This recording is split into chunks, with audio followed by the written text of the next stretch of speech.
nuestra vida. Te quiero rogar, Padre, que bendigas esta predicación con el poder de tu Espíritu Santo, que me des de nuevo para predicarla, me des libertad para poder predicar con coherencia, con brevedad, conforme a lo que tú pusiste en mi corazón, lo que tengo en mis notas al haber estudiado y lo que me guiaste al leer tu palabra y estudiarla. Te ruego, Señor, que tu mano sea con nosotros. Pongo en tus manos este tiempo y te ruego que al final de este mensaje mis hermanos puedan decir que tú hablaste a sus corazones a través de tu palabra. Gracias por el libro de Habacuc, que ha sido una bendición para mi vida, y te ruego que lo hagas también una bendición en la vida de mis hermanos. Te lo suplico en el nombre de Cristo Jesús. Amén. Hermanos, Habacuc fue un profeta con grandes problemas, con muchas dudas en su corazón respecto a la voluntad de Dios. El nombre de Habacuc, hermanos, significa abrazar, y algunos dicen luchar. Y Habacuc hizo ambas cosas a la hora de escribir su libro. Él primero luchó en su corazón por las dudas y los problemas que él veía venirse, tenía temores, tenía muchos cuestionamientos, pero luego vemos que él abraza en fe la voluntad del Señor. Y eso es algo bonito, hermanos. Ese es un proceso en el que los cristianos nos vamos a ver repetidas veces. Primero vamos a estar en lucha. La vida cristiana no está libre de luchas. Vamos a estar luchando y luego vamos a necesitar aprender a abrazar al Señor, abrazar en fe su voluntad y aceptar lo que Dios nos permite vivir. Así que Habacuc fue un profeta con algunos problemas, algunas luchas, y vamos a hablar de eso en un momentito. Habacuc fue contemporáneo de algunos otros profetas, como lo fue Jeremías, Sofonías y Nahum, hermanos. Así que posiblemente se conocían entre ellos, o al menos habían escuchado el uno del otro. Y no sabemos en realidad mucho del trasfondo de Habacuc, porque no se sabe mucho de él ni de su familia. Nada más se nos introduce el versículo 1 diciendo la profecía que vio el profeta Habacuc. De hecho, es la única vez que aparece su nombre en toda la Biblia, no se ve en otras veces. Y hermanos, este libro no nos dice entonces mucho de su familia, de su contexto, pero al leer el libro completo nos arroja un poco de información acerca del sentir de este profeta. A Habacuc, hermanos, algunos le han apodado el dudoso Tomás del Antiguo Testamento, porque Habacuc, al recibir esta profecía sobre Judá, él se vio turbado, él se vio dudoso acerca del juicio que Dios mandaría, y se ve rodeado de dudas y de miedos. Y esto me hace pensar que Habacuc era como muchos de nosotros, hermanos, que nos gusta tratar de entenderlo todo. Pero Dios le enseñó a Habacuc que no siempre se puede entenderlo. Y Habacuc sintió que las cosas que Dios haría con Israel no tenían sentido, y que él lucha con estas preguntas. Por eso es que el versículo 2 dice: ¿hasta cuándo, oh Jehová, clamaré y no oirás? Y daré voces a ti a causa de la violencia y no salvarás. ¿Por qué me haces ver iniquidad y haces que vea molestia? Y está lleno de preguntas Habacuc. Por lo tanto, hermanos, Habacuc le tiene que llevar su sentir al Señor. Y por lo tanto, Habacuc nos enseña, hermanos, una temprana lección. Nos enseña a que debemos de llevar nuestras dudas, nuestros problemas al Señor en oración y en fe. Así que esa es una muy buena lección, hermanos. No siempre vamos a entender los caminos de Dios, su voluntad, los problemas o las dudas que vengan a nuestra vida, pero siempre debemos confiar en Él, llevarle nuestras dudas y de verdad descansar en Él. El tema del libro de Habacuc es cómo tomar tus problemas, tus dudas y dificultades y llevarlas al Señor. De ahí se desprende el título que yo le puse a este libro, Habacuc, llevando dudas y problemas al Señor. Y quisiera que leamos, hermanos, los primeros 8 versículos de nuestro libro, y quiero pedirle que ponga atención en lo que Dios le dice a Habacuc. Dice la palabra de Dios en Habacuc capítulo 1, versículos del 1 al 8. Note, la profecía que vio el profeta Habacuc. ¿Hasta cuándo, oh Jehová, clamaré y no oirás? Y daré voces a ti a causa de la violencia y no salvarás. ¿Por qué me haces ver iniquidad y haces que vea molestia? Destrucción y violencia están delante de mí, y pleito y contienda se levantan. Por lo cual la ley es debilitada y el juicio no sale según la verdad, por cuanto el impío asedia al justo, por eso sale torcida la justicia. Mirad entre las naciones y ved y asombraos, porque haré una obra en vuestros días, que aun cuando se os contare, no la creéis. Porque he aquí yo levanto a los caldeos, nación cruel y presurosa, que camina por la anchura de la tierra para poseer las moradas ajenas.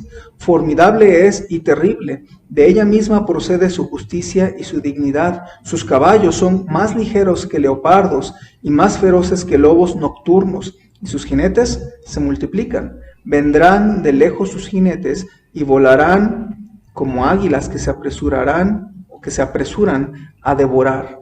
Hermanos, ¿en qué consiste este libro de Habacuc? O también qué aplicaciones nos deja este libro de manera práctica para nuestra vida personal cristiana, para nuestro andar cristiano. Bueno, vamos a contestar estas dos preguntas, hermanos, en esta tarde. Primeramente vamos a ver en qué consiste el libro, cuál es el contenido del libro de Habacuc. El libro de Habacuc, hermanos, tiene solamente 3 capítulos, y estos 3 capítulos se dividen en 2 partes. Capítulo 1 y capítulo 2 se habla de la profecía que Dios le da a Habacuc, y capítulo 3 habla de la oración de Habacuc. Entonces, capítulo 1 y 2, la profecía de Habacuc; capítulo 3, la oración de Habacuc. Ahora, la oración de Habacuc, algunos piensan, incluyéndome, que fue escrita como un cántico para que fuera compartido, para que fuera cantado como el pueblo. Ve al final del libro de Habacuc, el último versículo al final dice: al jefe de los cantores sobre mis instrumentos de cuerdas. Entonces aquí Habacuc está diciendo que es un canto, que era una oración personal escrito en manera de canto y fue dirigido a los cantores para que se tocara con instrumentos de cuerdas. De hecho, en el versículo 1 de capítulo 3:1 dice oración del profeta Habacuc sobre Sigionot. Y Sigionot es una palabra que es un poco difícil, es hebrea, nadie sabe con certeza qué significa, pero algunos creen que es un término musical. Entonces, el capítulo 3 es una oración en un canto para que se pueda cantar, y varias personas han compuesto del libro de Habacuc o del capítulo 3 varios cantos nuevos. Entonces, hermanos, el contenido general de Habacuc es primero su profecía y luego su oración. Ahora, hermanos, este breve libro de 3 capítulos empieza con un clamor y concluye con una oración. Y eso debe de ser nuestra vida también. Cuando vienen clamores, vienen dificultades, pero deben terminar con una oración. Ahora, hermanos, también este libro de Habacuc nos habla de la falta de legalidad y justicia en Israel. Si usted nota, Habacuc capítulo 1, versículo 4, ya lo leímos, pero habla de la ley debilitada y del juicio que no sale según la verdad, y la justicia estaba torcida. Entonces, Habacuc estaba siendo testigo de injusticias en su pueblo quebrantaba las leyes de Dios y del país. Había una corrupción incurable, hermanos. Entonces, esto nos recuerda lamentablemente la corrupción de nuestro propio país. Y Habacuc sabía que el castigo de Dios estaba cerca, y que no sabía exactamente cómo saldría, pero poco más adelante Dios le muestra que el castigo de Dios vendría a través de una invasión de los caldeos. Entonces el libro nos habla un poco de los caldeos. ¿Quiénes eran los caldeos? Los caldeos, hermanos, la tierra de Caldea se refiere al pueblo babilónico. Entonces se habla del castigo que Dios traería a través de los caldeos, de los babilónicos, y se habla de la furia de Babilonia. Babilonia fue un imperio que se expandió muy rápidamente con el liderazgo del rey Nabucodonosor. Y Habacuc aquí tenía dudas y tenía confusión, porque él escucha que los planes de Dios es que el Señor castigue a los judíos a través de la nación babilónica. Y entonces el problema en la mente de Habacuc es cómo Dios podía usar una nación tan perversa, tan pecaminosa, tan sangrienta como los babilonios para juzgar a Judá. ¿Cómo Dios podía usar una nación más perversa que Judá para castigarlos? Y eso es lo que a él le hace mucho ruido en su mente. Pero ciertamente Judá merecería el castigo de Dios. Y Dios usa varias descripciones para decir la la fiereza y la agilidad del pueblo babilonio. De hecho, compara a Babilonia con varios animales. Sus caballos, dice el versículo 8, son como leopardos, y luego dice que sus caballos son más feroces que los lobos nocturnos, y también que sus jinetes son tan rápidos como águilas. Y es interesante porque las águilas, cuando se dan una súbita volada en picada, sorprenden a su víctima y desde los cielos pueden ver a muchos metros de distancia a su víctima. Entonces, en esa picada los animales no tienen oportunidad. Entonces, de esa manera Dios compara la agilidad y la fiereza de los babilonios. Entonces, Habacuc se dolía al comprender que Dios usaría a este pueblo sanguinario para castigar a su pueblo de Judá. Ahora también Habacuc habla de la segunda venida de Cristo a la tierra. Vea capítulo 2, versículo 14. Este versículo nos debe recordar al Señor Jesucristo. 2:14 dice: porque la tierra será llena del conocimiento de la gloria de Jehová, como las aguas cubren el mar. Y este pasaje, hermanos, nos hace recordar lo que Isaías está diciendo. Isaías explica esta frase refiriéndose al gobierno de Cristo en la tierra. Esto va a ser en el futuro. Nunca se ha visto nada parecido a lo que dicen Isaías y Habacuc. De hecho, le voy a leer una porción de Isaías que nos habla de este pasaje de Habacuc. Y vamos a ver cómo todo lo que estoy a punto de leer no tiene precedente en nuestra historia de la humanidad, más que quizás en el huerto del Edén. Pero escucha lo que dice Isaías 11, versículo 5, dice la Biblia: y será la justicia cinto de sus lomos, habla del Señor Jesucristo, y la fidelidad ceñidor de su cintura. Morará el lobo con el cordero, y el leopardo con el cabrito se acostará. El becerro y el león y la bestia doméstica andarán juntos, y un niño los pastoreará. La vaca y la osa pasarán, sus crías se echarán juntas, y el lobo como el buey comerá paja. Y el niño de pecho jugará sobre la cueva del áspid, y el recién destetado extenderá su mano sobre la caverna de la víbora. No harán mal ni dañarán en todo mi santo monte, porque la tierra será llena del conocimiento de Jehová, como las aguas cubren el mar. Y Isaías está expandiendo lo que está diciendo aquí Habacuc. ¿De qué está hablando Habacuc cuando dice que la tierra será llena del conocimiento de la gloria de Jehová? Está hablando de la venida de Cristo. Cuando Cristo regrese, va a establecer su reino futuro y será inimaginable, hermanos. Va a haber muchos cambios tan grandes que serán en la tierra. Se va a haber cambios en la naturaleza, en la fauna, en los animales, en la tecnología, en el gobierno, en la sociedad. Por eso tal vez no tenemos mucha idea cómo va a ser ese imperio del Señor Jesucristo.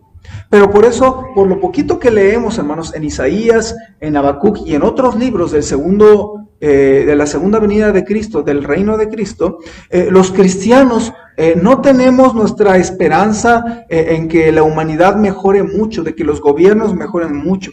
Nuestra esperanza futura está en que Cristo regrese por nosotros y que reinemos con Él y que aprendamos cómo se debe de reinar sobre todo y sobre todas las naciones y sobre toda la humanidad. Y todo el reino de Cristo va a hacer que la humanidad y todo lo que hay aquí sea diferente y sea mejor. Entonces, el reino es una vez más descrito por Habacuc, hermanos. Ahora también el libro de Habacuc nos habla de lo inútil de la adoración y la veneración a las esculturas. Vea lo que dice el capítulo 2, pero al final, versículo número 18. Era triste lo que Habacuc veía aquí. Y vea lo que dice el versículo 18 y 19. ¿De qué sirve la escultura que esculpió el que la hizo? ¿La estatua de fundición que enseña mentira? Para que haciendo imágenes mudas confíe el hacedor en su obra. Ay del que dice al palo, despiértate, y a la piedra muda, levántate. ¿Podrá él enseñar? He aquí está cubierto de oro y plata, y no hay espíritu dentro de él. Mas Jehová está en su santo templo, calle delante de él toda la tierra. Hermanos, Habacuc ve a su país infestado de idolatría. Veía adoración de esculturas de piedra, de madera, de oro, de plata, pero él dice, ¿pero de qué sirve esto? Va a venir el juicio, vamos a ser destruidos, el templo va a ser destruido, el muro, la ciudad, nuestro pueblo va a ser exiliado, y todo esto, hermanos, no va a ser evitado por ninguna de las estatuas a las que ustedes veneran y adoran. Y hermanos, tristemente el pueblo ya había abandonado al verdadero Dios para adorar estas cosas. Ahora, esto que escribió Habacuc fue más o menos en el 600 antes de Cristo. Ya han pasado a nuestra fecha 2600 años. Y lamentablemente nuestro mundo sigue teniendo el mismo problema de adoración y veneración a esculturas y a imágenes, hermanos. No son las mismas esculturas, no son las mismas imágenes, pero en nuestro México dolorosamente, hermanos, lo vemos plagado de imágenes, de esculturas. Cada rato salen santos nuevos, esculturas nuevas, en lugar de que nos entreguemos al verdadero Dios y único Dios. Y Habacuc dice, esto es en balde. ¿De qué sirve? Hay del que dice al palo, despiértate. Hay del que trata de buscar alguna enseñanza, recibir una enseñanza de su estatua, de su escultura, de su imagen. Qué triste, hermanos, que nuestro México está unido en la idolatría de estatuas, y lamentablemente todos tenemos acceso a la Biblia, pero nadie se da cuenta que este libro está lleno de exhortación en contra de la adoración y veneración a estatuas y a imágenes. Qué triste, hermanos. Y el libro de Habacuc nos habla de esto. Ahora, hermanos, vamos a hablar algunas lecciones prácticas, aplicaciones para la vida cristiana del libro de Habacuc, porque ya vimos el contenido en general del libro de Habacuc, pero ahora vamos a hablar de algunas aplicaciones para nuestra vida cristiana. En primer lugar, el libro de Habacuc, hermanos, nos recuerda la santidad de Dios de una manera muy especial. Regrese a Habacuc capítulo 1, vea el versículo 13. Vea lo que dice aquí Dios. Dice Habacuc de Dios: muy limpio eres de ojos para ver el mal, ni puedes ver el agravio. ¿Por qué ves a los menospreciadores y callas cuando destruye el impío al más justo que él? Y hermanos, aquí está diciendo Habacuc esta frase tan especial, tan poderosa. Dice, muy limpio eres de ojos para ver el mal. Esta frase, hermanos, tan poderosa, está diciendo que Dios no resiste ver el pecado, no lo soporta. Sabemos que Dios es santo y es limpio, pero esta expresión nos hace entender que Dios ve todo con sus ojos y que Dios no resiste ver que nosotros estemos haciendo el mal. Y esto nos debe hacer reflexionar a nosotros, hermanos, a cada uno de nosotros, y darnos cuenta que Dios no resiste cuando uno de sus hijos, no resiste cuando uno de sus siervos anda en pecado o cae en tentación. Y Habacuc nos recuerda que Dios no soporta ver el pecado en nuestra vida diaria. Por eso esta frase nos debería hacer a nosotros arrepentirnos de nuestro pecado, hermanos, de ese pecado diario, de ese pecado constante, y orar y cambiar y esforzarnos en arrepentimiento para tener una vida agradable y santa para nuestro Dios. Así que recordemos que nuestro Dios que está en los cielos, que envió a su Hijo para perdonarnos nuestro pecado, es un Dios muy limpio de ojos para contemplar una vida de pecado, hermanos. El Señor no nos salvó para que permanezcamos en el pecado. ¿Qué? ¿Habremos de permanecer en el pecado por cuanto Cristo nos perdonó? De ninguna manera, hermanos. Y es lo que nos está diciendo y enseñando aquí Habacuc. Él veía todo el pecado en Israel, decía, pero nuestro Dios que es santo, Él es muy limpio de ojos para ver el mal que hay aquí abajo. Qué tristeza, hermanos, que muchas veces los hijos de Dios, que hemos sido perdonados por la sangre de Cristo, nos esforcemos en seguir pecando cuando Dios es limpio de ojos, no puede mirar en nuestra vida de pecado. Por eso a veces sentimos que Dios ya nos ha abandonado, no porque nos haya quitado su salvación, sino porque nosotros no buscamos tener una vida limpia que agrade a los ojos del Señor. Así que el libro de Habacuc nos recuerda la santidad de Dios de una manera muy especial. Segunda lección, hermanos, nos dice que debemos de vivir por fe. Habacuc capítulo 2, versículo número 4. Fíjese, dice así, Habacuc 2:4. He aquí que aquel cuya alma no es recta se enorgullece, mas el justo por su fe vivirá. Fíjese esa frase. El justo por su fe vivirá. Esta frase, hermanos, es tan potente en toda la Biblia. De hecho, Habacuc aquí la declara, pero es tan importante que en el Nuevo Testamento se explica en 3 ocasiones esta frase. Pablo dice en Romanos 1:17, porque en el Evangelio la justicia de Dios se revela por fe y para fe, como está escrito, mas el justo por la fe vivirá. Está citando a Habacuc. Gálatas 3:11, Pablo dice, y que por la ley ninguno se justifica para con Dios, es evidente, porque el justo por la fe vivirá.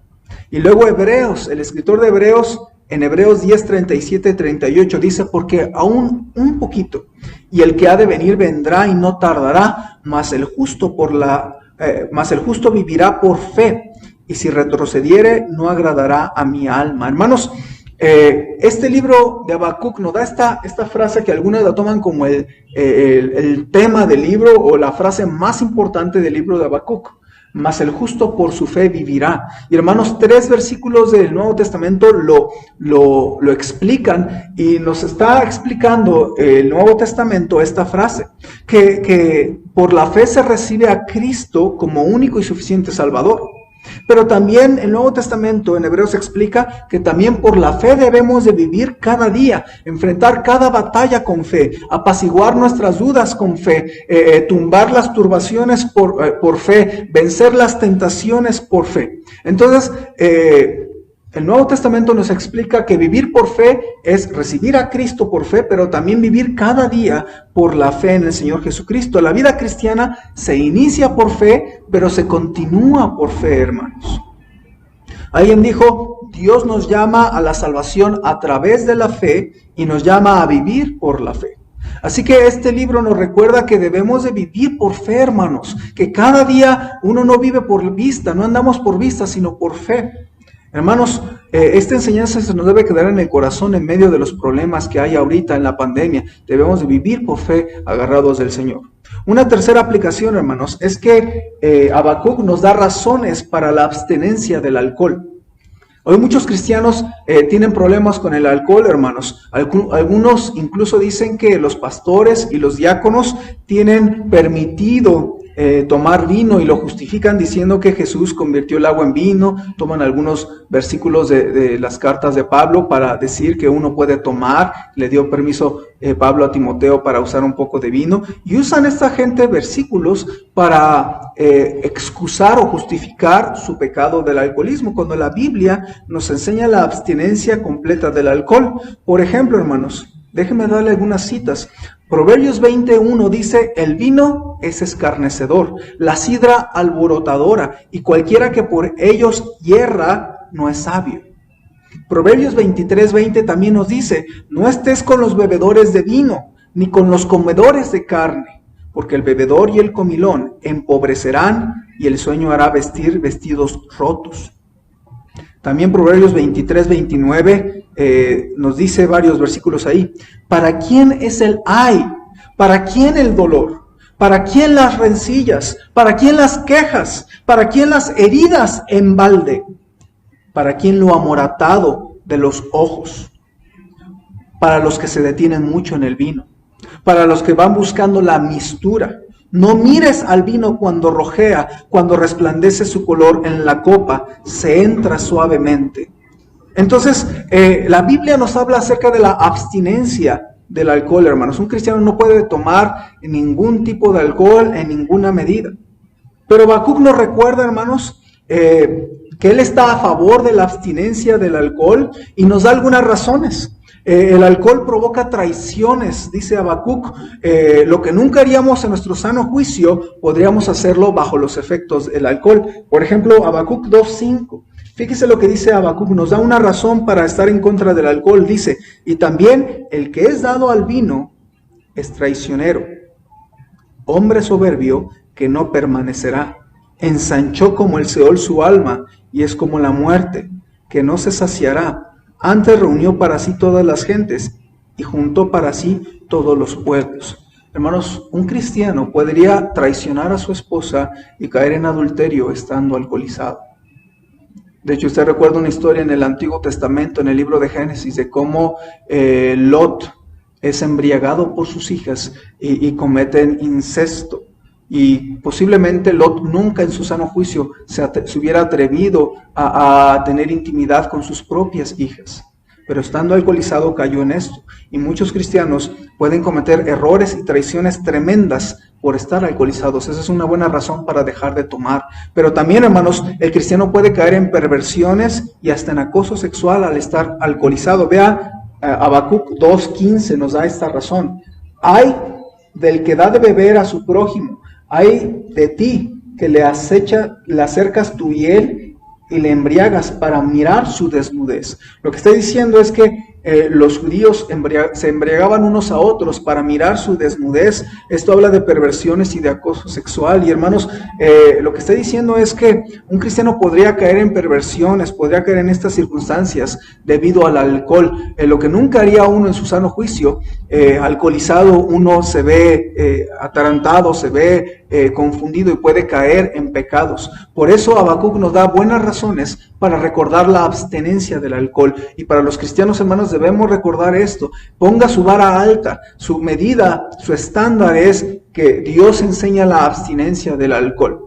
Y si usted tiene dudas respecto a qué significa que Jesús convirtió el agua en vino, o que Pablo recomendó usar un poco de mistura para el dolor estomacal de Timoteo, póngase a estudiar antes de justificar el pecado del alcoholismo. Porque la Biblia en muchas partes habla acerca de la abstinencia, y podríamos ir a Isaías capítulo 5 y otros pasajes que nos hablan precisamente de la abstinencia. Así que no use ni deje que otros usen versículos que no entienden, que no han estudiado con profundidad para justificar el pecado del alcoholismo. La Biblia no está de acuerdo con el alcoholismo, hermanos, y usted debe estudiar un poquito más esos textos. Pero estos textos que acabamos de ver nos hablan claramente que Dios no quiere que miremos el vino cuando rojea, que nos metamos en esto, y que hay razones que Habacuc nos muestra acerca de este punto. Hay una cuarta lección, hermanos, y es la necesidad de avivamiento espiritual.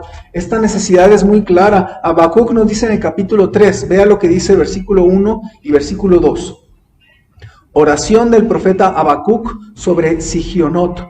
Oh Jehová, he oído tu palabra y temí. Oh Jehová, aviva tu obra en medio de los tiempos hazla conocer, en la ira acuérdate de la misericordia. Lo que está diciendo aquí Habacuc es una petición de que Dios avive su obra, lo que Dios prometió que haría con Israel, que se cumpliera rápidamente y que no tardara. Y entonces Habacuc ve la necesidad de que Judá tenga un avivamiento. Dios mueva todo en Israel para que Judá se avivara, hermanos. Así que Habacuc nos recuerda la imperante necesidad de que nuestra vida espiritual tenga un avivamiento. Hermanos, yo creo que el cristianismo en general necesita un gran avivamiento. Nuestro México, los cristianos en México necesitamos un avivamiento verdadero. Nuestra iglesia Jico, yo honestamente creo que, aunque es una iglesia del Señor y es bíblica y es fundamental, independiente, hermanos, nuestra iglesia necesita un avivamiento. También su pastor necesita avivamiento. Tu familia necesita un avivamiento. Tú tienes necesidad de un gran avivamiento. Y es lo que nos recuerda aquí Habacuc. Dice la Biblia, aviva tu obra en medio de los tiempos. Hermanos, yo tengo la impresión de que esta pandemia nos ha enfriado en muchas áreas espirituales y que necesitamos clamar a Dios para que nos avive nuestra vida nuevamente, nuestra familia, nuestra iglesia. ¿Qué áreas espirituales se han enfriado en tu vida durante este periodo de pandemia que empezó alrededor de febrero? Necesitamos reavivar nuestro corazón por las Escrituras, ¿no crees? Necesitamos reavivar nuestro corazón por la oración, ¿no crees tú? Necesitamos reavivar nuestro corazón por ganar las almas a los perdidos sin Cristo, ¿no crees? Nuestra iglesia no ha salido a ganar almas desde marzo, pero ¿no crees que ya es hora de que empecemos a organizarnos para salir nuevamente los sábados y hablarle de Cristo a otros y traer invitados a la iglesia que escuchen del Evangelio de Cristo? ¿No crees que es hora de que se reavive nuestro corazón para el progreso del Evangelio? ¿No crees que necesitamos reavivar nuestro corazón por servir en nuestra iglesia? Yo creo que necesitamos un ejército de creyentes aquí en la iglesia Jico que tengan un corazón reavivado por servirle a Él en su iglesia. Necesitamos reavivar nuestro corazón por vivir una vida santa y limpia ante Dios y por el amor entre los hermanos. Hermanos, estos solo son unos ejemplos, de lo que yo he visto que necesita mi corazón reavivarse, pero ¿qué hay de tu corazón, de tu vida? Yo creo que cada uno necesitamos examinarnos. Tú examínate y pídele a Dios que te muestre las áreas que se han enfriado y que necesitan avivamiento espiritual. Hermanos, el avivamiento es algo que necesitamos continuamente. En algunas iglesias incluso tienen campañas de avivamiento anual, porque reconocen la necesidad de avivamiento, y tú y yo necesitamos reconocer nuestra necesidad de que haya un avivamiento personal, un avivamiento espiritual entre nosotros, y esperemos que Dios nos permita ver nuestro corazón avivado, reavivado, hermanos. Esta lección es muy importante. Veamos una quinta y última lección. El libro de Habacuc nos recuerda el gozo y la fortaleza que Dios da en tiempos de escasez, en tiempos de necesidades y en tiempos duros. Vayamos a Habacuc capítulo 3, versículo 17, hermanos. Y vea la decisión de Habacuc de gozarse y de fortalecerse en el Señor en tiempos difíciles. Vea lo que dice Habacuc 3:17.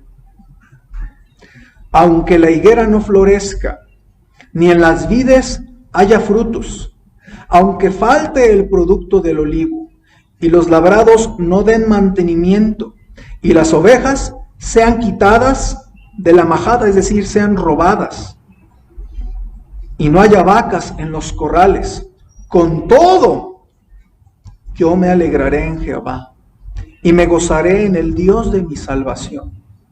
Jehová el Señor es mi fortaleza, el cual es en mis pies como de ciervas, y en mis alturas me hace andar. Hermanos, esta sección que acabamos de leer es tan poderosa. Esta es una de las más grandes confesiones de fe, dijo alguien. Una de las más grandes confesiones de fe que encontramos en toda la Escritura. Habacuc se enfrenta con el hecho espantoso de que su nación sería invadida por un enemigo sin misericordia.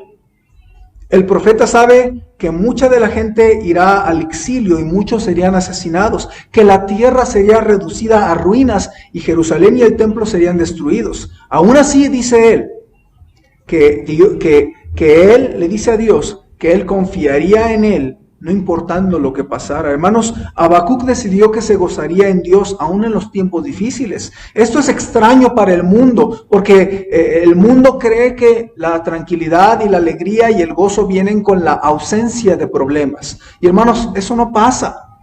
Aún en tiempos de paz se ve que no hay un gozo completo. Pero hermanos, Habacuc decide gozarse en Dios, en el Dios de su salvación en medio de los problemas.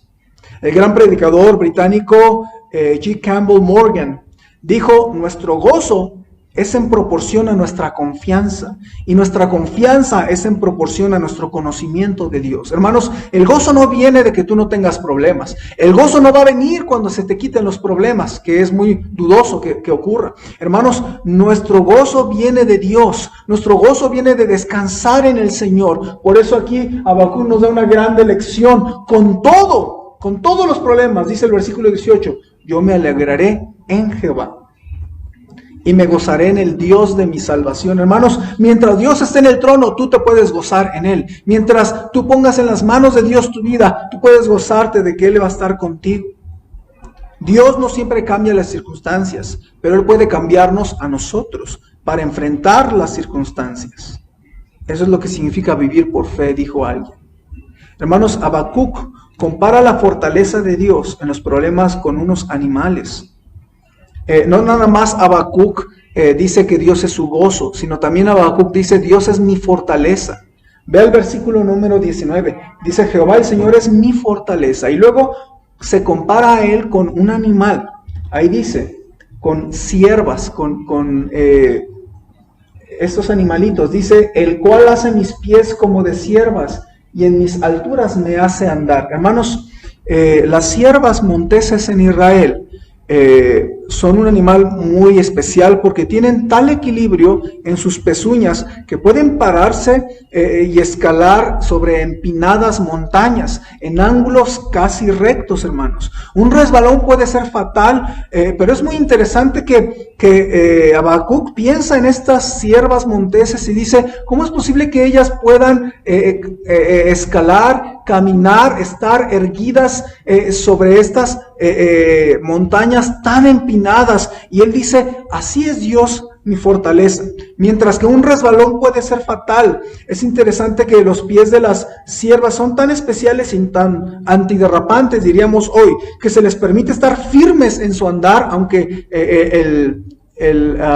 digamos el panorama está muy empinado, muy peligroso. Y Dios, hermanos, puede fortalecernos de tal manera que nos puede ayudar a estar fuertes y firmes en tiempos de empinadas montañas de problemas que amenazan con hacernos resbalar. Hermanos, así como Habacuc veía esas ciervas, él dice, Dios me puede hacer estar así de fuerte, me puede ayudar aunque haya tiempos espinosos, tiempos empinados, tiempos peligrosos. Dice, así como esas ciervas, sus pies les hacen estar firmes, así Dios hace mis pies como esas ciervas que pueden caminar y escalar y seguir firmes a pesar de los tiempos que hay en nuestra vida. Hermanos, debemos recordar lo que nos hace recordar Habacuc, que Dios es tu gozo y que Dios es tu fortaleza. No tienes que enfrentar los problemas tú solo. Podemos aferrarnos al Señor y andar y tener pies como de siervas, hermanos. Él es el que nos hace tener pies como de siervas, que nos hace estar firmes y fuertes en tiempos difíciles. Hermanos, Habacuc nos enseña cómo llevar nuestra vida en medio de dudas, de temores, de problemas y de dificultades. Habacuc nos enseña a que a pesar de todo debemos vivir por fe, gozarnos en tiempos malos, fortalecernos en Él para superarlos, vivir una vida santa ante sus ojos limpios. Y hermanos, debemos de poner en acción las lecciones que Habacuc nos enseña en esta tarde. Vive por fe. Entrega tus dudas al Señor, gózate en el Señor, haz de Dios tu fortaleza, vive una vida santa, echa a un lado ya el vino, toma la decisión de vivir sobrio en el Señor. Hermana, el libro de Habacuc es una bendición. Te animo a leerlo. Ahorita al terminar este mensaje, te animo a tomar decisiones en oración y te animo a leer estos 3 capítulos que los puedes leer en unos 10, 15 minutos.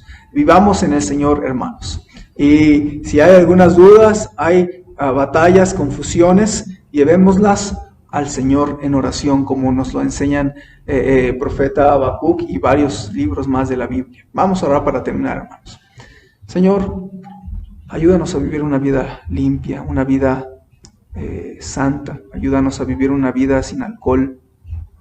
Ayúdanos, Señor, a vivir una vida que te agrade, una vida que se goza en ti en medio de las adversidades.